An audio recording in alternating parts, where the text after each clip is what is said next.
The moment my daughter pointed at my chest. Not my face, my chest. Like she was trying to push me back into my own house without touching me. I felt something I hadn't felt in 34 years of marriage, 26 years of carrying a mail satchel, or the 3 worst weeks of my life. I felt like a stranger in my own doorway. I was wearing Carol's favorite coat of mine. The postal one. The one she used to tug me by the collar with when I'd come through the door. And I was holding a coffee mug with her handwriting on it. And my own daughter was telling me her mother didn't trust me. I didn't say a word. But something behind my ribs clicked into a position it had never been in before. Welcome back to Silent Fortune Stories.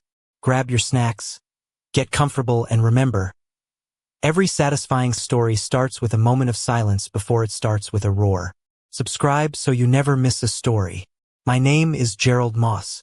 I am 61 years old, and I live in Dayton, Ohio, in a house on Birchwood Lane with blue shutters that my wife Carol painted herself the summer before she got sick.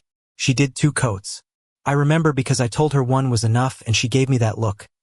The one where her left eyebrow went up about 1/4 inch and her mouth didn't move at all. And she said, "Gerald, if something's worth doing, you do it so it lasts." So she did 2 coats. And I shut up. And those shutters still look brand new even now. I was a postal carrier for the United States Postal Service. 26 years on the same route. Clocked in at 6:15 every morning. Rain, sleet, snow, you know the motto. People joked about it. I didn't. I meant it. I walked 11 miles a day in shoes I replaced every 4 months. And I never called in sick unless I physically could not stand, which happened exactly twice. Once for a kidney stone. Once for Carol's first surgery, the one that turned out to be benign. The one we celebrated with carry-out from Ming Palace and a bottle of champagne she insisted on even though neither of us drank champagne. Carol and I were married for 34 years. We had 1 child. Our daughter, Renee. She's 38 now, married to a man named Travis who sells commercial insurance and drives a car that costs more than my annual pension. I don't say that with bitterness. I say it because it matters later. After I retired from the Postal Service, I picked up a second job delivering auto parts on weekends for a shop off Route 35. Not because I needed excitement, but because I needed to keep the house. Carol loved that house. She loved the porch.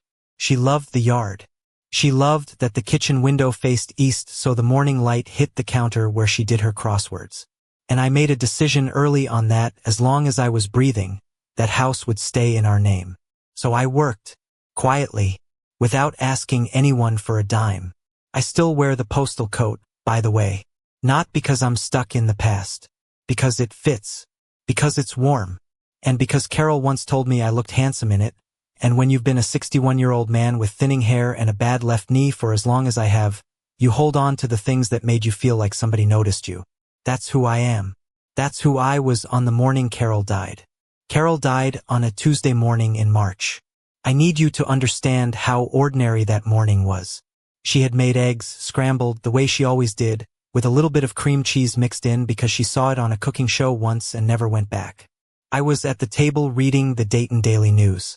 She was standing at the counter in her robe, the green one with the frayed belt, and she said, "Gerald, do you want toast or not? Because I'm not standing here all morning." I said, "No toast." She said, "Then move your paper so I can wipe the table." Those were the last words my wife ever spoke to me. Not, "I love you." Not, "Take care of yourself." Just, "Move your paper so I can wipe the table." And I have thought about that sentence every single day since, because it was so ordinary it makes me want to scream sometimes, because it means she didn't know. She had no idea she was about to walk toward the front door and collapse right there on the hallway runner.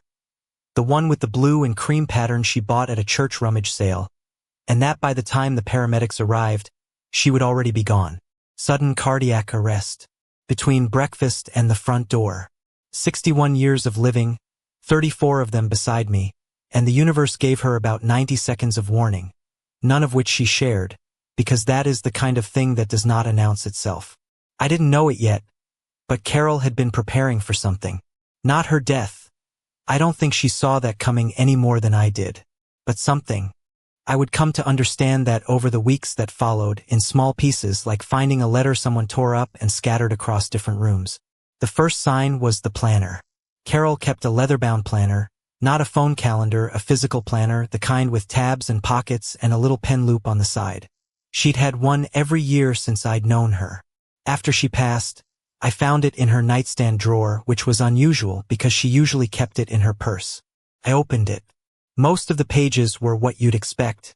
Appointments, grocery lists, Renee's birthday circled in red. But in the back pocket, folded into a small square, was a printed receipt from a storage facility on Route 40. Unit 114, paid in full, 12 months, in Carol's name only. I filed it away. I didn't have room in my chest for mysteries yet. I was still trying to figure out how to sleep in a bed that smelled like her shampoo. The second sign was the key. 3 weeks after the funeral, Renee came over to help me sort through Carol's things. Her clothes, her jewelry, the boxes in the closet she never let me organize. We were going through her winter coat, the long wool one she wore to church, and Renee pulled something from the lining. A small brass key on a plain silver ring.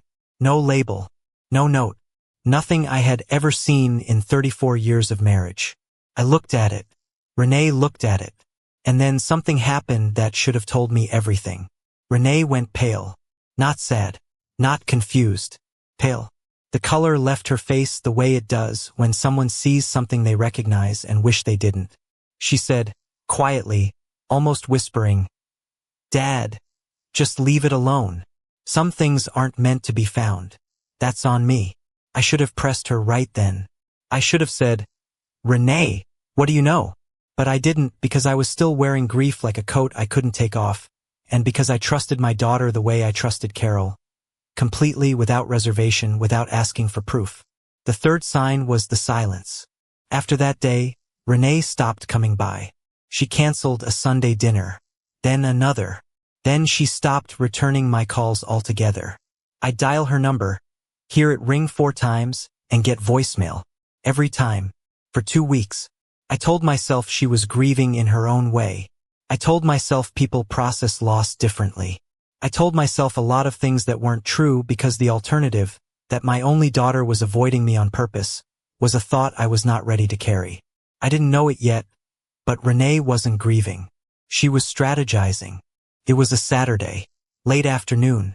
The light was coming in low through the front windows, that gold light Carol always called honey hour, and I was standing in my kitchen making a pot of coffee. I was wearing my postal coat, the navy blue one with the USPS patch on the shoulder, because I'd been out in the yard raking leaves and it was the warmest thing I had by the door. In my hand was a coffee mug, white ceramic, slightly chipped on the rim, with Carol's handwriting on the side. She'd painted it herself at one of those pottery places years ago. It said, G+C, 1991, the year we got married. I heard a car pull up, then 2 doors closing, then footsteps on the porch, not 1 set, 2, and a knock. Not Renee's usual knock, the quick 3-tap she'd done since she was a kid. This was a single, firm, deliberate knock. The kind you use when you're not visiting. You're arriving. I opened the door. Renee was standing there. Travis was beside her, slightly behind, his hands in the pockets of a jacket that probably cost more than my refrigerator. And behind me, I didn't realize this until later, my neighbor Bill had just walked up the side path to return a rake he'd borrowed earlier that week. He was standing about 8 feet away, rake in hand, completely frozen. Renee didn't hug me, didn't say hello, didn't ask how I was doing. She looked at the mug in my hand, the G+C mug, and then she looked at my face, and I watched her jaw tighten the way it does when she has already rehearsed what she is going to say. "Dad," she said, and then she paused. Not because she was emotional, because she was choosing her words like a lawyer chooses words. Deliberately, precisely. "We know about the key, and we know about the storage unit." I blinked. "Renee." "No." She held up her hand. "Let me finish." She glanced at Travis, who gave her a small nod. The kind of nod that told me this had been discussed, planned, orchestrated before they ever pulled into my driveway. And then my daughter, my only child, the girl I taught to ride a bike on this very sidewalk, the girl I walked down the aisle 4 years ago and kissed on the forehead and told her I was proud of her. My daughter looked me in the eye and said, "Mom didn't trust you. We already called an attorney." The words landed like a brick through a window. Not loud, just sudden. And after they landed, there was nothing but silence and broken glass everywhere. I stood there in my postal coat. I said nothing. Bill, behind me, didn't move, didn't speak. Just stood there holding that rake like he'd been turned to stone. Travis shifted his weight from one foot to the other. He opened his mouth like he was going to add something, then closed it. Smart man. Wrong side, but smart enough to know when the fuse was already lit. Renee kept going. We know Mom had assets you didn't know about. We know about Unit 114. And we've spoken with an estate attorney who says that depending on how things were titled, you may not be entitled to any of it. So before you go digging around, before you open things that Mom clearly wanted kept separate, just know that we are prepared to handle this legally. I looked at my daughter. I looked at the mug in my hand. G+C. 1991. I looked at the chipped rim where Carol always drank from the same spot, wearing the glaze down to bare ceramic over 34 years. I said nothing. Not because I didn't have words. I had plenty. But Bill was standing right there, and I have never in my life made a scene, and I was not about to start in the doorway of the house my wife loved, wearing the coat she always tugged me by the collar with, holding a cup with our initials on it, on a Saturday in honey hour light, in front of a neighbor who would remember this moment for the rest of his life regardless of what I said. So I stepped back. I nodded once, and I closed the door. Through the window, I saw Renee stare at the door for a moment. Then she turned. Travis put his hand on her back. They walked to their car. Bill was still standing in the side yard, rake in hand, looking at me through the glass like a man who had just watched something he couldn't unsee. I set the mug down on the counter. Gently, right side up, G+C facing me, and something in me shifted. I don't have the right words for it yet. It wasn't anger. It wasn't sadness. It was something quieter and older than both of those things. It was the feeling of a man who has been misunderstood by the one person who should have known him best, and who realizes, standing in his own kitchen, that his dead wife knew him better than his living daughter ever did. I stood in that kitchen for a long time after they left. The coffee went cold in the pot. The light shifted from gold to gray. Bill eventually set the rake against the side of the house and walked home without knocking again. I don't blame him. What do you say to a man who just got accused of being untrustworthy by his own child 3 weeks after burying his wife? I washed the mug, dried it, put it back on the shelf right side out, G+C facing forward, the way Carol always kept it. Then I sat down at the kitchen table, the same table where Carol had made her last scrambled eggs, where she told me to move my paper, and I reached down and unlaced my left work boot, the one I'd been wearing every day since before Carol passed. The one with the sole starting to separate at the toe. Inside, folded and sealed with a single strip of tape that had yellowed at the edges, was a piece of paper. Carol had given it to me 6 months before she died. I remember the evening. It was October. She was sitting in the living room in her reading chair, the green one by the window, and she called me in, and her voice had that weight to it, the kind that tells you someone has been thinking about what they're about to say for a very long time. She said, "Gerald, I need you to promise me something." I said, "Anything." She said, "I need you to promise me that when the time comes, and you'll know when, you'll go to Unit 114. And I need you to promise me you won't go before you're ready. And I need you to promise me you'll go alone." I promised. All 3 things. Because when Carol asked me for something, I gave it. Every time. For 34 years. She handed me the folded paper. Sealed. On the outside, in her handwriting, that slanted, careful cursive she'd learned from nuns at St. Augustine's, was a name. I did not read it fully that night. I glanced at it, saw the first letter, and Carol put her hand over mine and said, "Not yet. You'll know when." I put the paper in my boot, and I didn't look at it again for 6 months. Now I pulled it out. I held it under the kitchen light. The tape was brittle. The paper was warm from my body heat, soft at the folds, slightly damp. I turned it over. Carol's handwriting. A name. An attorney's name. Not Renee's attorney. Carol's attorney. A woman named Margaret Fenton, with an office address in Centerville and a phone number written in Carol's careful hand. I looked at the clock. It was 6:47 on a Saturday evening. No one would answer, but I picked up the phone and I dialed the number anyway, because Carol had told me I would know when, and I knew.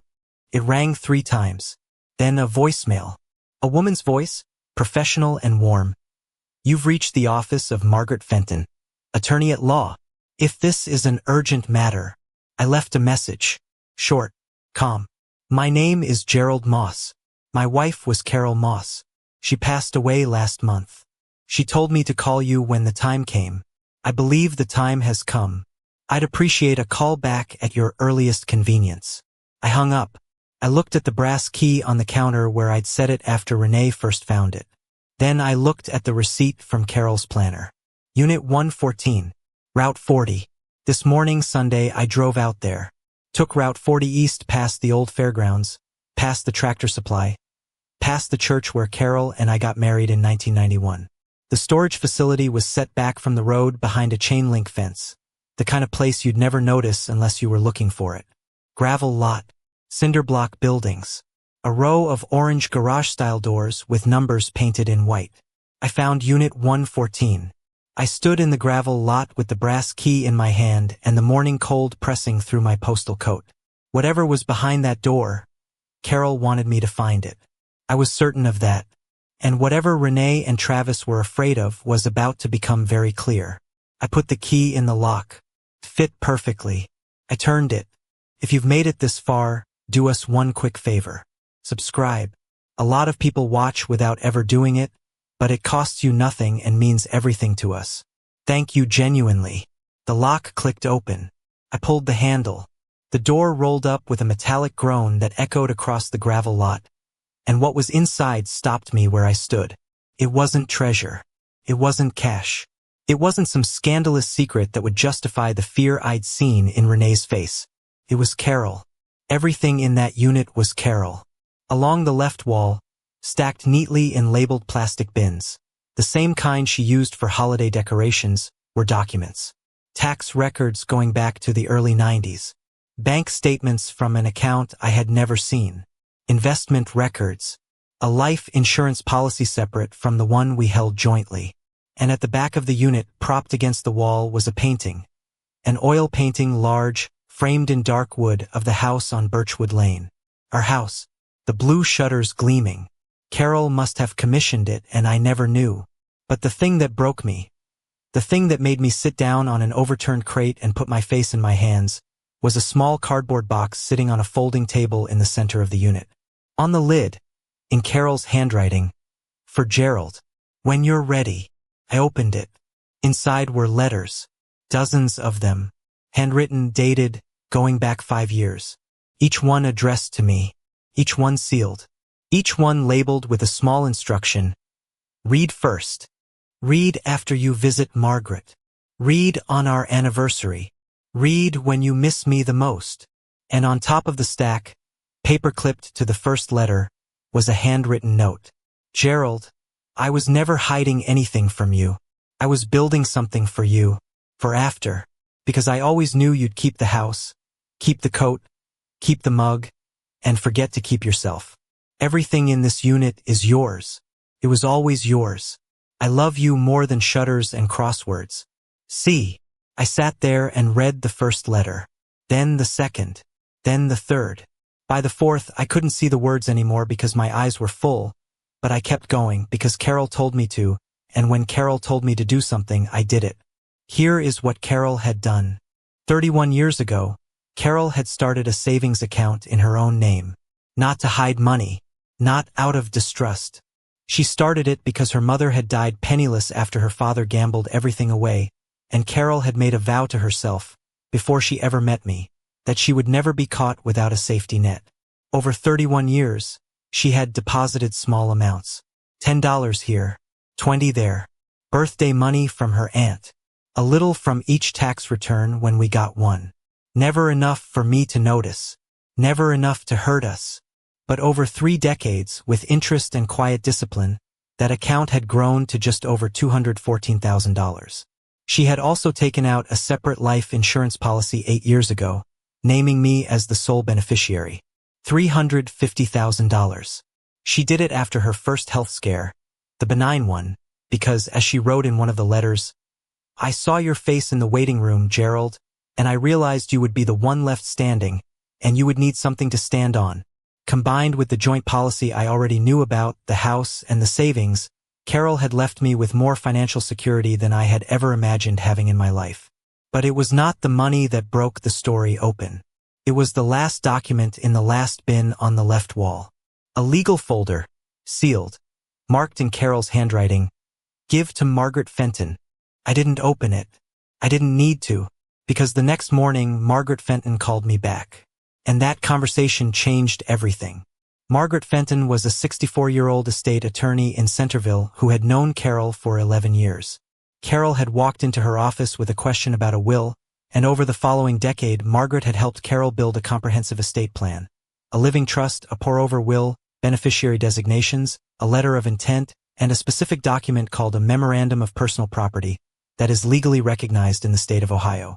Every asset Carol had built, the savings account, the life insurance, the contents of Unit 114, was held in a revocable living trust with one beneficiary, Gerald Anthony Moss. Not Renee. Not Travis. Not split. Not conditional. Me. Margaret explained it calmly, the way someone explains something they've been waiting to explain for a while. "Mr. Moss, your wife came to me because she wanted to make sure that when she passed, you would be protected. Not from strangers. From family. She told me, and I'm quoting her, 'Gerald will never fight for himself. So I need the paperwork to fight for him.'" I closed my eyes when she said that, because that was Carol. That was exactly Carol. She didn't trust me with the key.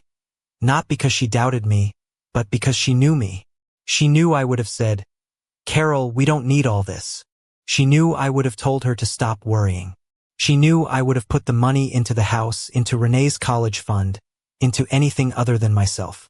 So she did it quietly, the way she painted those shutters. 2 coats. So it would last. Margaret also told me something else. 2 months ago, 1 month before Carol died, Renee had called Margaret's office. She had somehow learned about Carol's trust, likely from a document she found while helping Carol organize medical paperwork. Renee had asked Margaret to add her and Travis as co-beneficiaries. Margaret declined, citing Carol's explicit instructions. Renee called twice more. The last time she was not polite. That's when Renee called her own attorney. That's when the phrase "Mom didn't trust you" was born. Not from Carol. From Renee. A sentence constructed to sound like a dead woman's wishes when it was actually a living daughter's frustration. Carol trusted me completely. That's why she built all of this. Not to keep it from me, but to keep it for me. Until I was ready. Until I needed it. Until someone tried to take it. Margaret said, "Your wife anticipated this, Mr. Moss. She told me, if Renee pushes, Gerald will stand still. So I need you to push back for him. I intend to do exactly that." I thanked her. I thanked her again. And then I asked her a question I hadn't planned on asking. "Did Carol leave anything for Renee?" Margaret paused. "She did. A letter. Sealed. With instructions that it only be delivered after you had been to Unit 114. "Then please deliver it," I said. If you've been listening for a while and want stories like this to keep coming, it really helps when you hit that like button and subscribe. 97% of people never do, but it's what keeps this whole thing running. So thank you for real. 14 months later. I still live in the house on Birchwood Lane. The blue shutters still look brand new. Carol's 2 coats are holding. I repainted the porch railing in the spring. Not because it needed it, but because I needed something to do with my hands on a Saturday morning that wasn't reaching for a phone that wasn't going to ring. I stained it the same color Carol had picked out 12 years ago. I found the paint code written on a piece of masking tape stuck to the inside of the garage cabinet, in her handwriting, of course. The estate was settled without a courtroom. Margaret Fenton handled everything. The trust was ironclad. The beneficiary designations were clean. The separate life insurance policy paid out within 6 weeks. The savings account transferred into my name without a single contested signature.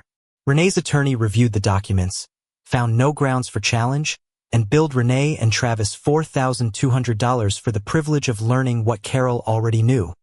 That she had built something they couldn't touch. I used some of the money to pay off the house. I used some to replace the roof, which had been leaking over the back bedroom for 2 years. I donated $10,000 to the St. Augustine Scholarship Fund in Carol's name because she went to school there and never forgot it. The rest I put into a retirement account that Margaret helped me set up, the kind of account Carol would have approved of, the kind that earns slowly and steadily and doesn't ask for attention. I still deliver auto parts on Saturdays. Not because I need to anymore, because I like driving, and because the guys at the shop know my name, and because it gets me out of the house before the quiet sets in. Bill, my neighbor, the one with the rake, never brought up what he saw that day. Not once. But about a month after everything settled, he walked over while I was mowing the lawn and handed me a 6-pack of beer and said, "You're a better man than most, Gerald." I said, "I'm just a man who had a good wife." He nodded. We drank 2 beers each on the porch and watched the sun go down and didn't say another word. That's the kind of neighbor Bill is. As for Renee, I want to be careful here because she is my daughter and I love her and nothing that happened changes that. Margaret delivered Carol's letter to Renee about 3 weeks after the estate was settled. I don't know everything that letter said. Carol wrote it for Renee, not for me.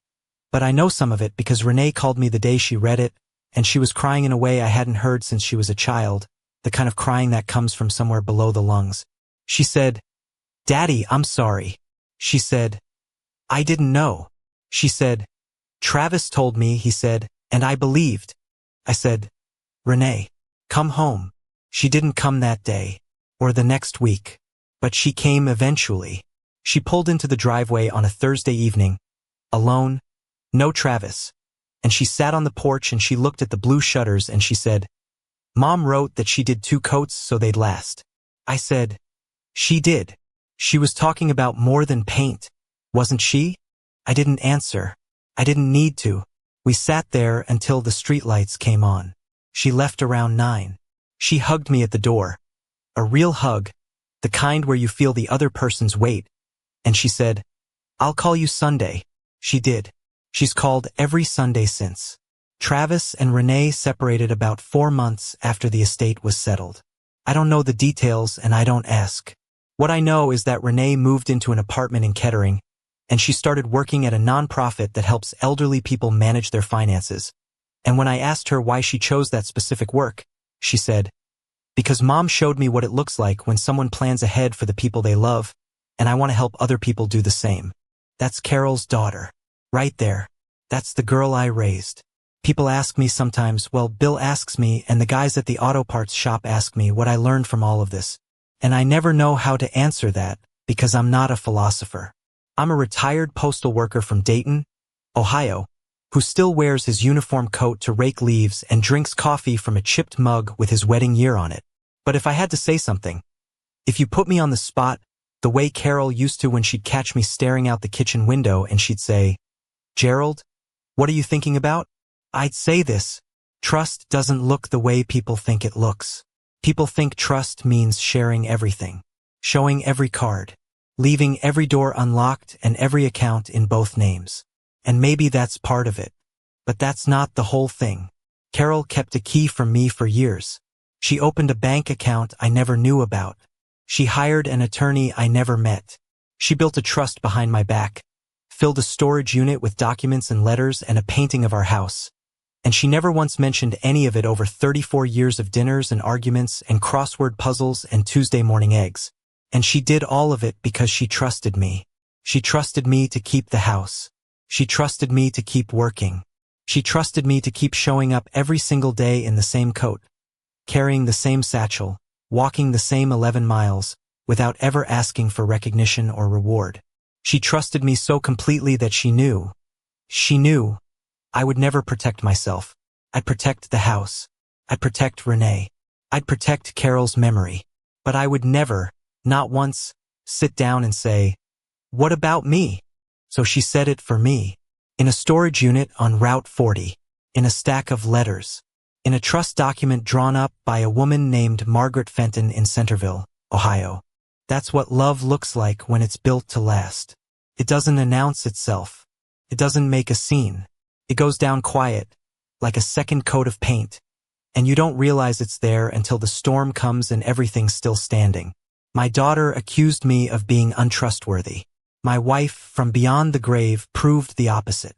And the thing that stays with me, the thing I think about when the house gets quiet and the coffee gets cold and the evening light turns to honey, is not that Carol left me money.